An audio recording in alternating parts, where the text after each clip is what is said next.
My lyrics are broken. I can't. What am I going to write about? My friend just messaged me. He was like, your concussion, head bang, bang head. I was like, okay. Yeah. So then I just wrote a song about having a concussion. I lived in a place with 12 people in this old pub, and we would just write loads of cowboy music. Kawasaki has always been about sucking dick.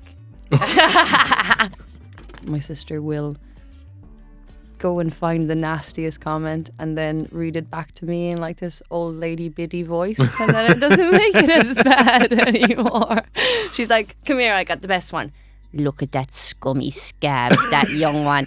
I'm like, okay, then this is fine. This week on Upgrade Sounds, I spoke to Bambie Thug, and we discussed everything from their humble upbringings in Cork all the way to the Eurovision stage. It was a real magical journey, and I feel like I'm on a better path to enlightenment after that conversation. Welcome to Upgrade Sounds.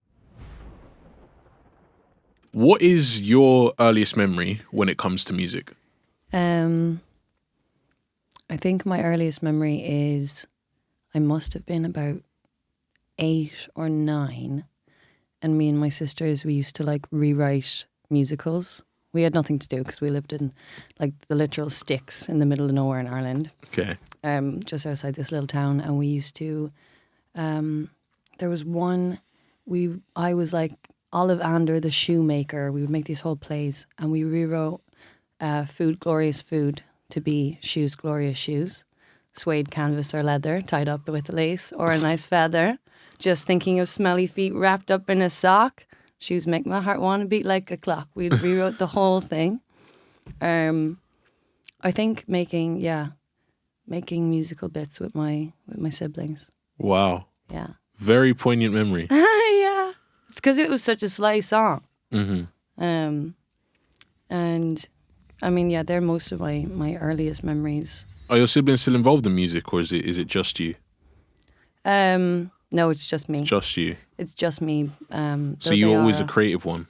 They're all creatives. Okay. But my youngest sister is a painter, and my oldest sister, she's a mother now, but she plays piano beautifully, and they all can sing. Mm-hmm.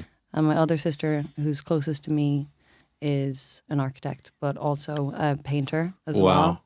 So, yeah, we're quite a musical family. My mum is the chair for the Cork Opera Society. Wow. It's a community society, Yeah. but she's very, very active in it. Okay. And yeah, we were always just encouraged creatively. Like I was never questioned really on what I wanted to do. Mm-hmm. So in that regard, I'm quite lucky. So it feels like you had quite a musical upbringing. Is that fair to say? Yeah. Yeah. Definitely.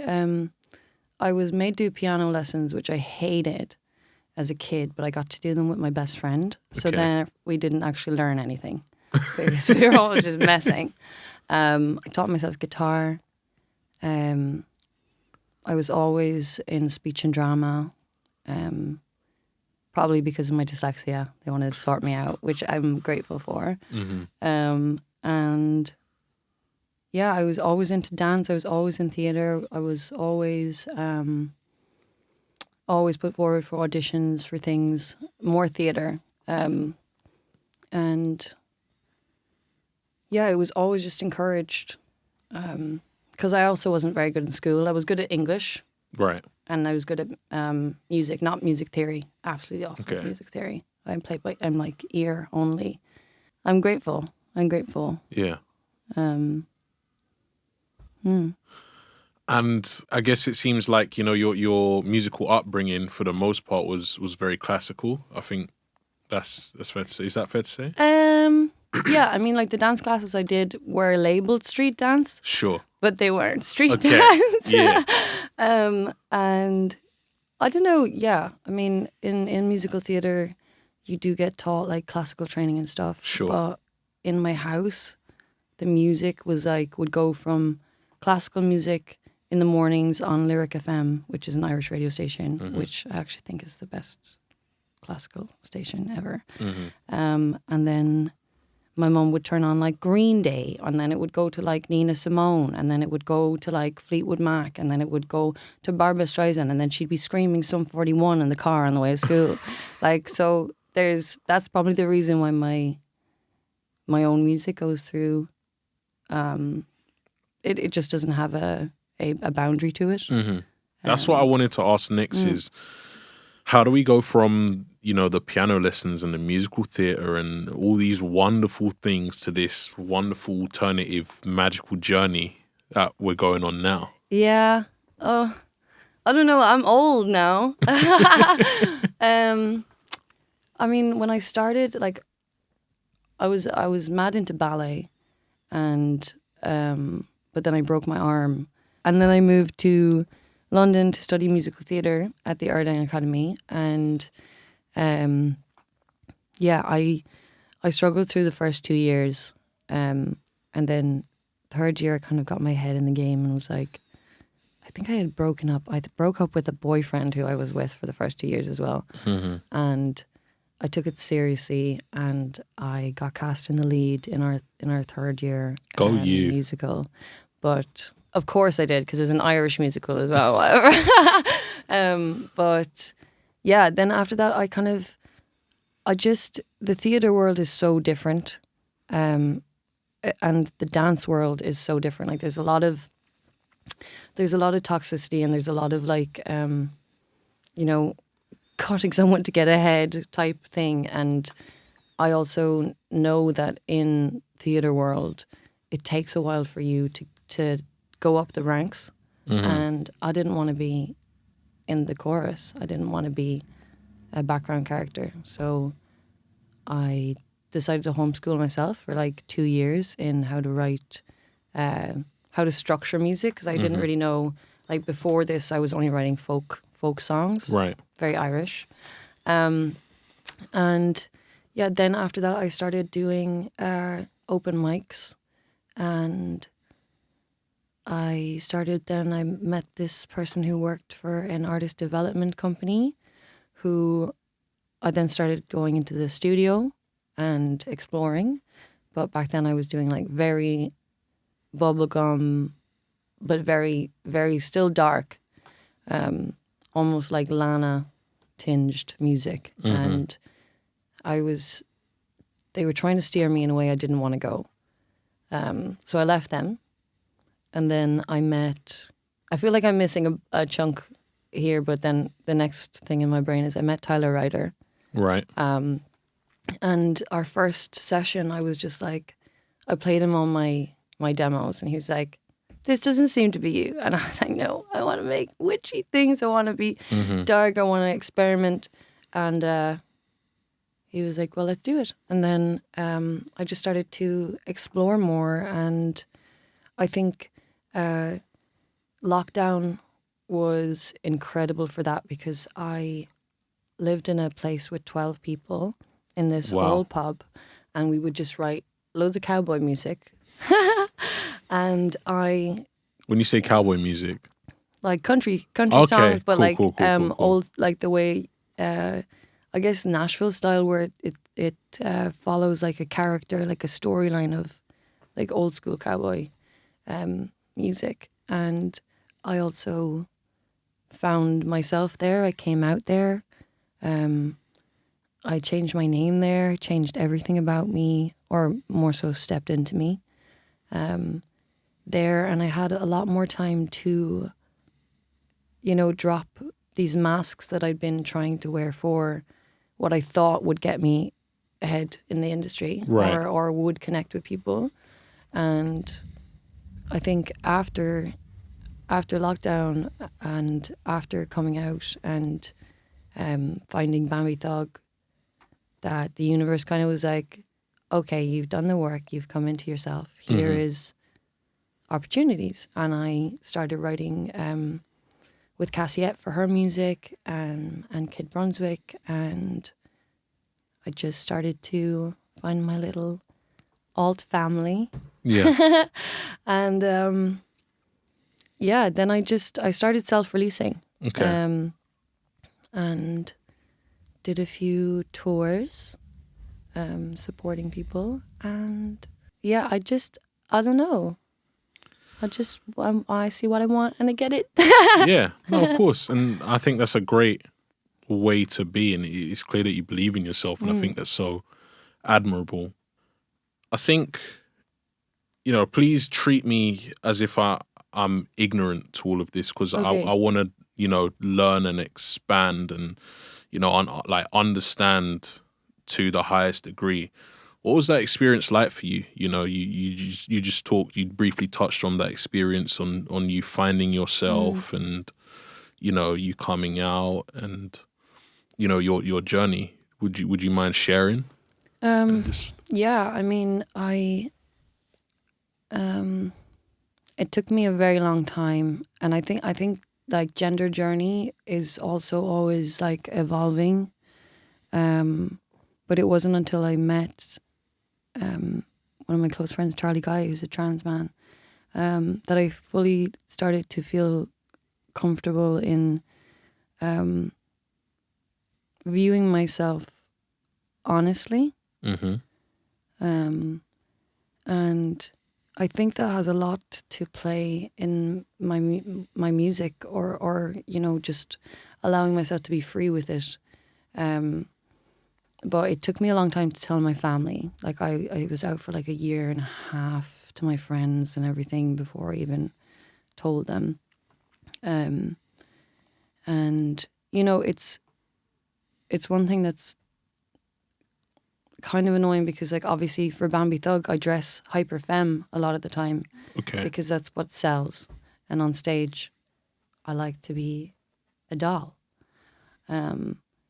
But I'd get them so misgendered all the time on like articles, on just everywhere, and it's fine. Like I know that it's people on breaking habits of speech and whatever, but it does take a toll on you, and I think what it's forced me to have is maybe a thicker skin, but yeah, I don't know. I'm still on my gender journey, and I think my music. I think if you meet me in person, I'm kind of just like pretty timid and chill. Like, and my music is a bit chaotic and like dark and like moody or mental,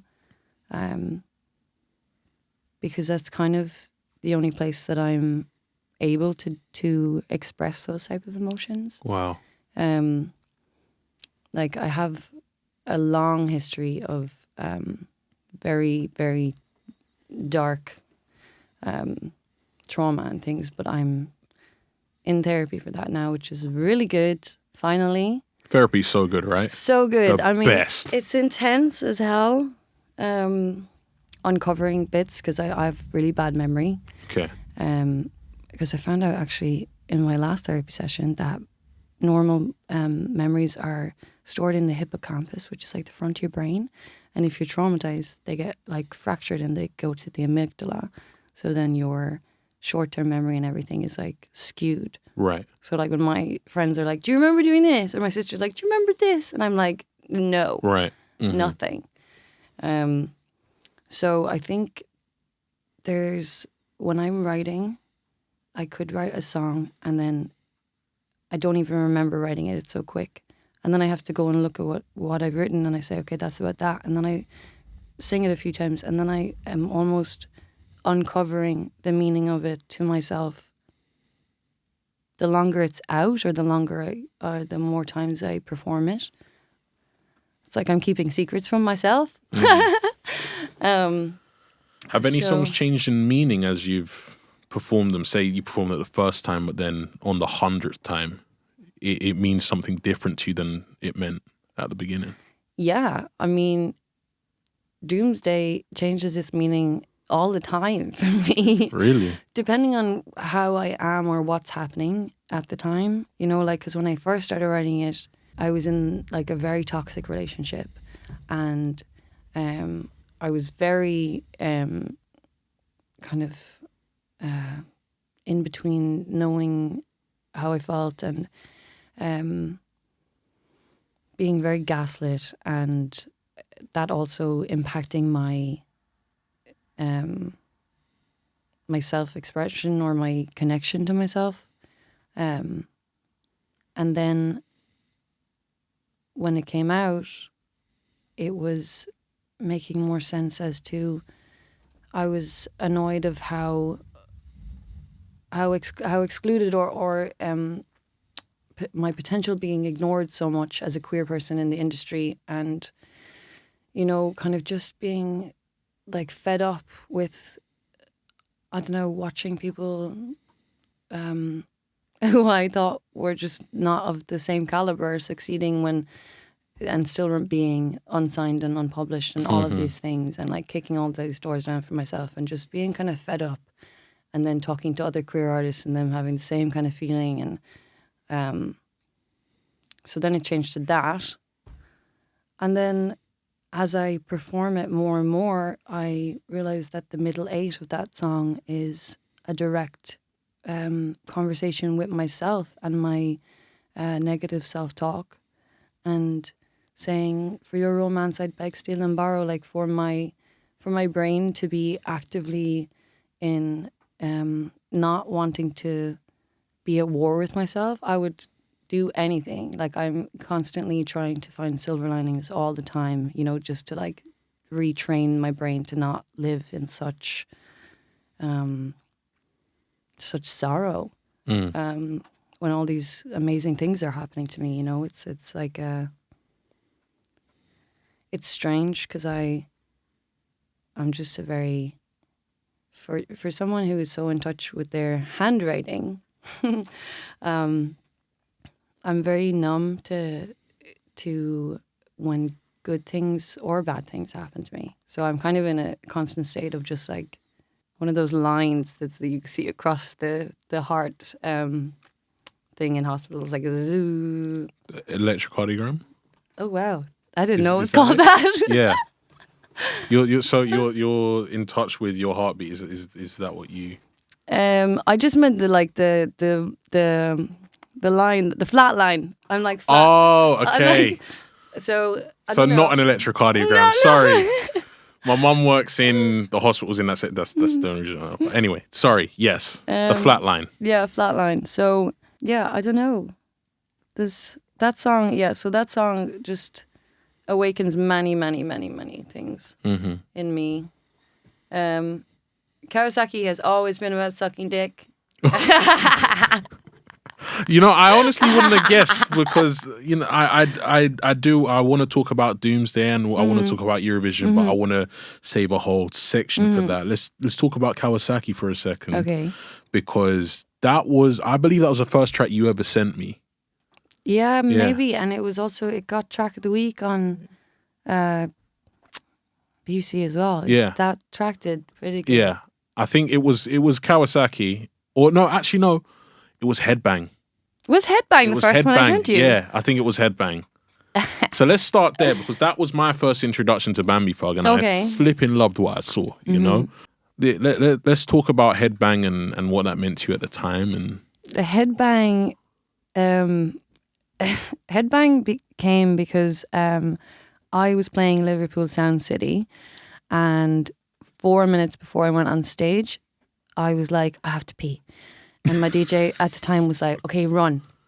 So we were playing, I can't remember what we were playing, but it was like low arches and then steps down to the toilet. And I jumped, walloped my head off the arch, and then walloped my head backwards onto the steps. And then I kind of like came to, and there was like loads of people around me. And my DJ was like, we were both also a bit tipsy because we were playing really late. And he was like, come on, we're late. Come on, get up. You're fine. Please. And I had I don't think that he had seen me get concussed, basically, but I basically performed with a concussion. And never a nice thing to do. I don't remember it, though. I don't remember performing. I don't remember any of it. So then I had concussion after that. And I had whiplash. Like, it was pretty just solid whack.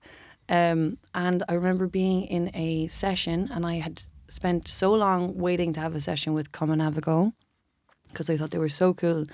And I was texting my friend at the time and I was like, oh my God, my brain is broken. Like I cannot think of anything. My lyrics are broken. I can't. What am I going to write about?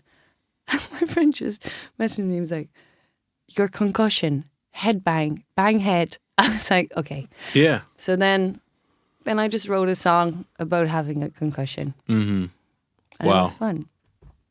Damn. So there's no real deep meaning about headbang. It's literally like head bang, whiplash. That's all I have. Okay. And Kawasaki, you say, is about sucking dick. Yes. Okay. Yeah, I wanted to just make a radio-friendly, vulgar as hell song. This went straight over my head, so you did a brilliant job. I did not know until you told me today. It's all metaphorical. Yeah. And I wanted it to sound like almost like Powerpuff Girls on acid, like super cutesy, like demonic. Yeah. Crazy, like manic pixie dream day. Mm-hmm.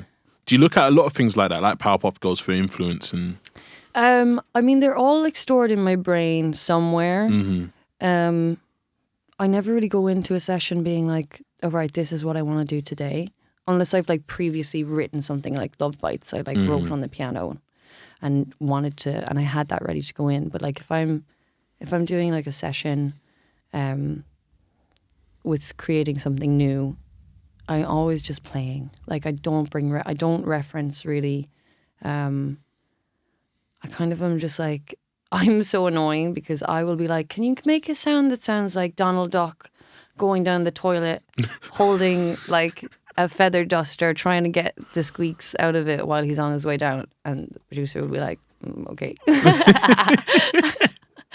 So yeah, I don't know. I love playing. I think it's so important, and such a blessing to be a creative, to get to be able to still experience the art of play, because I think a lot of people, as you get older, forget how good that is, and how freeing it is to allow yourself to just, I guess, live in your imagination a bit, or like lose care for what you're supposed to be doing in your role as an adult. Mm-hmm. So yeah, just like to explore. Yeah. I'm like, let me touch the buttons. Yeah.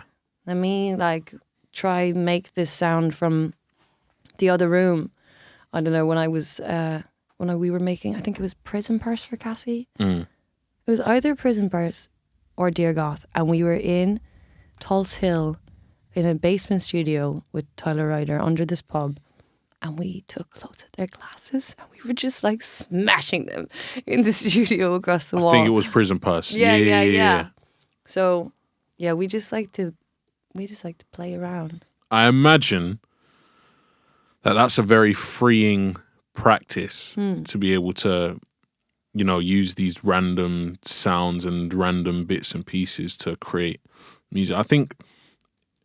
I know that was something that Quincy Jones used to love doing. Like I think there's this urban legend or something that if you listen to a Quincy Jones song, you can hear a pipe ringing in the background of every single one. Oh, slay. Yeah.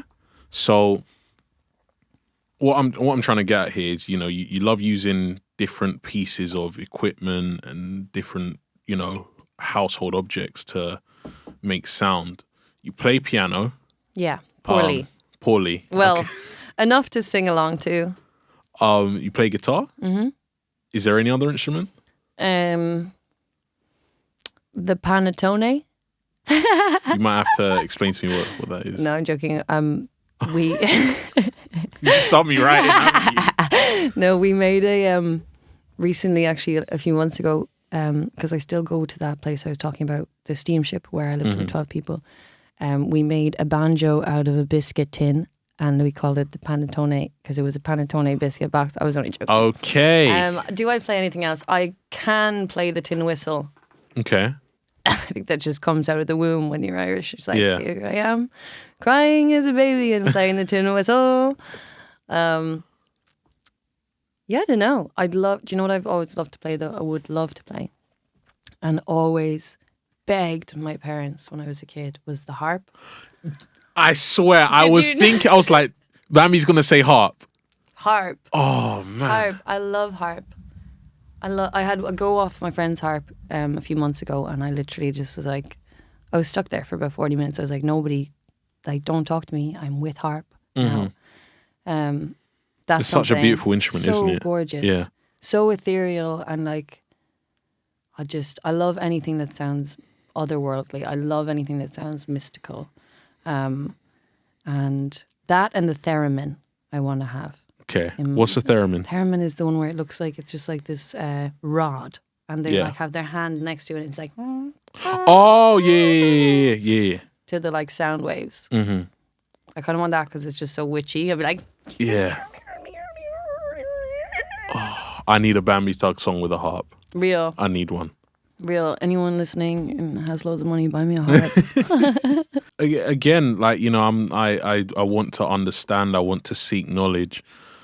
Witchcraft is kind of a big part of your life, isn't it? You know. So, what does that journey look like? Was there a out of world moment, or was there a specific moment that made you want to pursue witchcraft, or did it come to you? Like, again, please enlighten me as much as you can.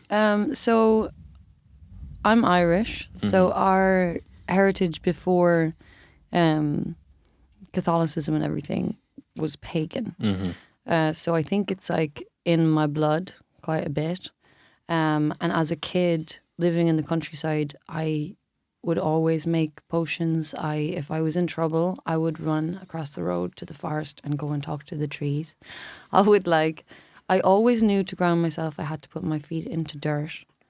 I was always just very much into nature, like dissecting flowers. Like, I was very much a little nature kid. And yeah, I think I kind of lost my my tie to it, I think, for a little while when I was in secondary school, because I went to like a Catholic convent school, and I was a Protestant in the Catholic school. So yeah, it was a weird one. But when I came to London, I lived in Muswell Hill, and I made friends with these two ladies who ran a vintage shop. Very witchy ladies, and kind of got back into it with them. And they introduced me to this woman, Valerie, who actually made the puppets for the film Labyrinth. So Hoggle was based on her dad, and we would meet at her house for full moon meetings, and we would chat magic and meditate and drink wine. And then I met this amazing woman called Julie Anderson. I was playing in the vintage shop in Muswell Hill. I would do performances there, and I remember I was there early for sound check and chatting to the guys, and there was this lady in the corner of the room, and she was holding her phone up to her, like, you know, when you're like pretending not to take a video. Sure. Like you're trying to hide it. Yeah. And I was like, I said to Ruth, I was like, who's that lady? Is she taking photos of me? And Ruth was like, oh, that's Julie Anderson. And then Julie came up to me and she was just like, we need to know each other. And basically was saying that I'm like a healer witch. And yeah, since then, she's kind of become like a spiritual mentor, like my mother away from home. Right. I always call her my witch mom, and she hates it because she's like, I'm not your mother. I'm like, you are my mother. And she's nurtured my witchcraft a lot. We have a rowan tree. She has a rowan tree for me in her garden, and rowan trees are what witches used to make their wands out of, and use bits of the wood for spells and things. And she does tarot with me. She does I Ching. Yeah, I have a real good spiritual advisor in Julie. Is that important? So important. I mean, like, as I said, I started therapy recently, but it's the first time my whole life I've had it. So spirituality and witchcraft for me has been a saving grace in terms of getting through things, and also, a lot of the time people are like, "Oh, you're doing spells, blah blah blah." They know that is real, and like I'm not saying that I can like move things or like with my eyes, but like spellcraft is very much on like quantum level of changing, I guess, changing your brain, changing what you look for. You as like looking for more positives or looking for change, then you see the change. Things like crystals, where you say there's rose quartz for self-love, that's for self-love. Therefore, when you're holding it, that's what you're calling into yourself. So it's like you're putting attributes on these physical objects to help you achieve it yourself. Right. That's what spellcraft is really for me. Is it spellcraft, not witchcraft? Is that an incorrect term? No, witchcraft, but I'm just talking about the spells. No, of course, yeah. And then, words, words are spells. So retraining speech to ensure that you're not calling anything in that you don't want, I always think tsunami is a spell because I wrote it. Really? And then I wrote it when I was on top of a bin in the rain. Did I just break up with someone else? I don't know. I was away. I was staying with friends, and I was really, really just like in a rut, and I wanted to manifest myself out of it. And Tsunami is a song about like literally getting everything, and destroying everything to get there. And I think I don't know, in the last year, it seems like a tsunami of itself. It's been a big year for you, hasn't it? It's been a big year. We must talk about, I suppose, I don't want to say the elephant in the room, but you've got a pretty big week coming up pretty soon. Yes. Eurovision. Eurovision. I've said it to you online, but, being that this is the first time I think we've seen each other in person, congratulations. Thank you. Elated for you. Thank you. It's in familiar territory to yourself. Is that fair to say, Sweden? Yeah. Yeah. My dad is half. I'm half Swedish. My dad is Swedish. So I used to go there a lot as a kid. I miss it. I miss the licorice, salty licorice. I'm going to give myself a stomach ulcer from the amount of licorice that I eat when I'm in Malmo. They're going to be like, "Where is the witch?" And I'm going to be like, "Stomach ulcer. I'm still in my room. Can't come just to the stage." in the corner. Let's talk about this whole experience from the beginning. Eurosong. Yeah. Should we start there? Is that yeah. Cool? Yeah. So it's before like December time. I was saying to my sister, I've no real fans in Ireland. I've no following really in Ireland. I'm going to enter this and try and get some Irish support. Because I had played like a few shows, like I supported Kenny Hoopla and Gazin when I was in Ireland. But apart from that, like nobody knew anything of me really. So I entered Eurosong. I just put the song into the system, and then they called me around just after Christmas, I think, and we're like, "Yeah, you're in the Eurosong final," and I was like, "Slay!" And it was surreal because you watch, I guess, people outside of Ireland don't know, but like the Late Late Show is like something you watch as like a kid, like all the time, like so it was very surreal being on that. You've been on that twice now, haven't you? I've been on there 3 times. Okay, wow. Yeah, they keep pulling me back. But I actually I was there as a kid when I was on Dustin's Daily News Star Search for like like a Star Search thing for kids, and I sang I Won't Say I'm in Love from Hercules. It's so embarrassing. I can't. So Is there footage out there of that? I have footage. I Okay. have a disc in a sealed, like a thing that says we're on it, and I'm like, we need to open that someday, but I'm actually like scared to look at that. It's so embarrassing. I'd love to see it one day. Oh my God, I'd die. So it was kind of full circle coming back there. Right. And then, yeah, we did the performance, and it was funny because when the results were coming in, I was counting on. I was like, right, international jury, I got this. UK loves me. It's cool. And then that was my lowest mark. And then Ireland, like the public vote, I got the top score from public vote and the top score from Irish public juries.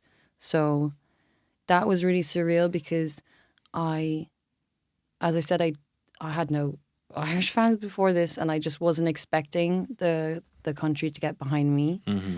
And What did that feel like? overwhelmingly nice. It was nice because I mean, like,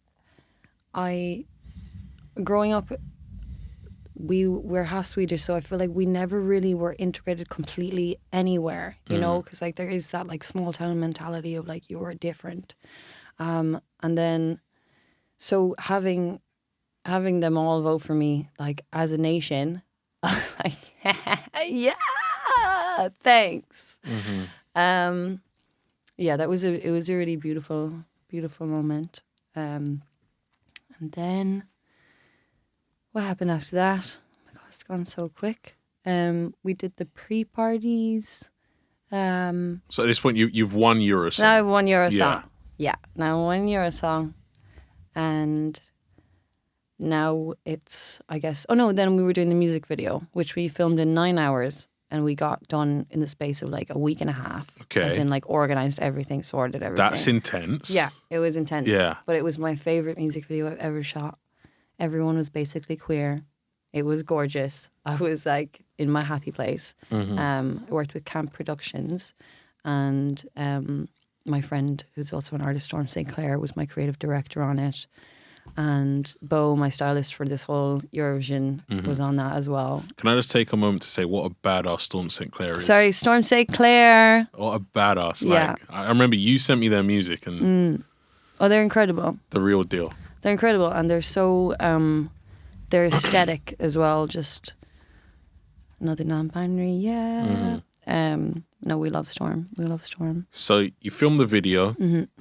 At this point, have you filmed all the, I guess, is the right word, cinematics for Eurovision? You know, when they do all the... Oh yeah, this year they're weird. This year they were like, we want it all shot on phone, and they were like, oh, can you do it like in like a cafe in your local, in your town? Where are you there? And I was like, no, that's not me. I'm not going to go in my Bambie Thug gear and be in a cafe. So I went up to Drumbeg Stone Circle, and some old woman literally came out of the bushes at us, and she was like, because I was standing in the middle of this stone circle on this burial stone, and she tried to tell me that I was being blasphemous, and I was like, this is literally a pagan site. I was like, you're being blasphemous by telling me I'm being blasphemous on my site.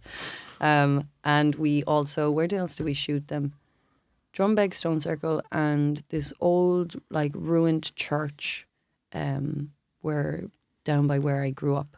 So I just wanted to keep it very much like pagan, and but like fashion as well. Because like I love Cork City, but Cork City is not the prettiest city, you know. And Ireland has such beautiful nature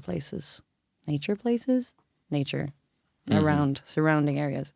So yeah, we did that before the video, actually. Okay. And then we had the pre-parties, which I never knew existed. I didn't know that was a thing. I didn't know there were like pre-shows before Eurovision. So what goes down at these parties? Basically, you go to... I went to Madrid, I went to Amsterdam, and I did the London party. But there's like Sweden, there's Norway, there's loads of other ones, Barcelona. Way too many, I think, for me. But basically, you just go and perform, and you do loads of press in that country with those countries' press, and you meet all the fans. And I got loads of fan art, which is so cool. That's probably the coolest thing, is that my fans are really, really sick creatives. Like, their fan art is so cool. Yeah. Yeah, I love when people draw me. It's really, really I saw some of them on Twitter, you know. Yeah. Like, you've got a great, I don't know what the word is, I guess, coven, is that fair to say? Yeah. Of fans, yeah? Yeah. And they seem like they really love you.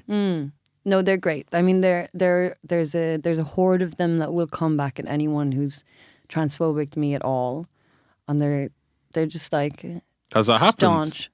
It happens all the time. Of course, yeah. But I mean, it's happened a lot on Twitter where they will just like they'll just correct people, Right. which means I don't have to do it as much. Mm-hmm. I've also been told to stop replying to people because I get feisty, and I'm like, I'm not saying that. No, but I guess I understand where that feistiness comes from. To, you know, like, you are a human with feelings, Yeah. and you know, you want to be valued, and these people are kind of devaluing you if they're being horrible to you online, and they forget the person behind the, you know, the online. Yeah. Yeah, I think that's something I'm learning mostly about, like, being thrust into this, is like, once you're in some way like a public figure, or like in the public eye at all, people really think that they just have they can just have the access, or that you're no longer human. You know, it's like fair grounds to come and say whatever they want, you know, or like, yeah, it's strange. Humans are strange, and also the internet is just full of humans that just want to troll. You know, they want to troll, they want a reaction. But yeah, Is it hard to rise above it sometimes? yeah, it is. But my older sister Holly is incredible for it, because like when because I've had like a lot of targeted stuff online. Yeah. And my sister will go and find the nastiest comment and then read it back to me in like this old lady biddy voice, and then it doesn't make it as bad anymore.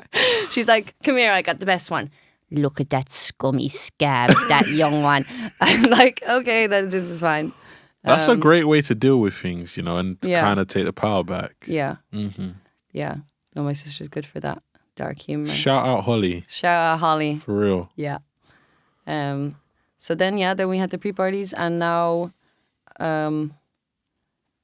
we've got the actual semi-final and everything, and it's crazy. I mean, my country has not been in the final for 10 years, but You're going to change that. We're in the top 10 to win now. Here we go. Yeah. Okay. I still need to qualify for the final, which, if I'm in the top 10 to win, hopefully I qualify for the final. But We've got everything crossed for you. yeah. So, yeah, it's crazy. It's a lot of pressure, but also it's just, I think it's incredible that, you know, our scene is on that stage, because like yes, we've had a few like Lordy and Manskin and things, but like generally, and like this year, it's very pop, it's very dance, as it usually is. But what you're doing feels different. Yeah. I'm definitely the only goth there. And, you know, also just to be given that as a non-binary person as well, like, is incredible. And what's lovely is there is another non-binary person in the contest as well, Nemo. And I've got my little gang of queers, which feels really, really lovely. And everyone is just super sweet. Like, I know it's a competition, but like it really feels like a little family. Like, we went out in Amsterdam after Amsterdam's pre-party, and we're just chaos demons. I'm really excited to like just have some fun times. Go to the world's most disgusting food museum in Malmo and make them all eat worms. No, and it's beautiful meeting people from so many different places in the world as well. Yeah. Wow. Yeah. What can we expect in the performance? Ooh. Well, romance. A romantic story. More mature storytelling. I'm not wearing heels on stage for the first time because I'm dancing. Witchiness. I'm working with my choreographer Matt Williams, who was like the first person I met on my first day when I was auditioning for Erdang for my university over here when I was 19. And we were in the bottom set of tap together. I'm still terrible at tap. Both of us are still terrible at tap. And I said it to him while we were in uni. I was like, I'm gonna do something. I'm gonna make sure we get on a big stage one day, Matt. I swear. And now we are, and it feels really, really special to be sharing that with someone who's known me through all my phases, all my names, every up and down, you know, and is just such an incredible rock for me, like super he's one of these people who wakes up at 5 a.m, you know, and is on it, and then still is like positive. I love that so like, much. He's literally like, he leads my meditations before we go on stage. Like, he's grounding all the time. And he is incredibly talented. So he's choreographed it and also dancing with me, Wow. which means I think it's going to be really special because like we have like such a chemistry between us from being friends for so long, and he's an incredible performer as well, and he's hot. So I'm like, whoa, that sells. Amazing. So it's May 7th. May 7th is my semi-final. Right. And any other countries in that semi-final can vote for me in that semi-final. And then that's all by public vote, which I think is probably better because I feel like the juries might be the ones to be like, this is strange, you know? But yeah, so that's 7th. And then the final is the 11th of May. So vote for Bambie Thug. Vote for Bambie Thug. May 7th. May 7th. And May 11th. And May 11th.